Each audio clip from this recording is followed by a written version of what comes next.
দেশের বাইরে আমার কোনো ঠিকানা নেই, এটাই হলো আমার ঠিকানা।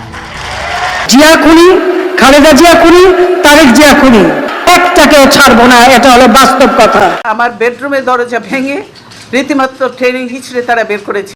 আমি আরেকটা কথা বলতে চাই, খালেদা জিয়া অসুস্থ, তাকে বিদেশে পাঠাও, আল্লাদের আর শেষ নাই।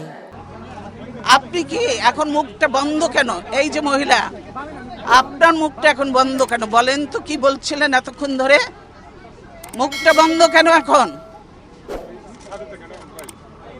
দেশ কোথায়? গোপালী সাজাপ্রাপ্ত আসামি জেলে ছিল, অন্তত আমি এইটুকু দয়া করেছি যে ঠিক আছে, বয়োবৃদ্ধ মানুষ বা অসুস্থ, হাঁটতে চলতে উঠতে বসতে অসুবিধা, শুলে একজন না ধরলে উঠতে পারে না, জেলখানায় যখন এই অবস্থা দেখেছি তখন যে ঠিক আছে, যেটুকু আমার ক্ষমতা আছে, সেই এক্সিকিউটিভ যে পাওয়ার আমার আছে, তার মাধ্যমে তাকে আমি তার বাসায় থাকার সুযোগটা করে দিয়েছি।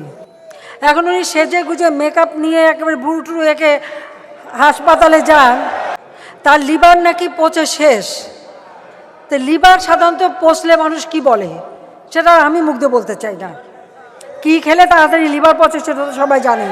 আল্লাহর গজব পড়বে আপনারা যা শুরু করে দিয়েছেন। কতগুলো আলেমকে হত্যা করেছেন, এতিমকে হত্যা করেছেন, কতগুলো বিডিআর অফিসারকে হত্যা করেছেন। খালেদা জিয়া কি করেছিল?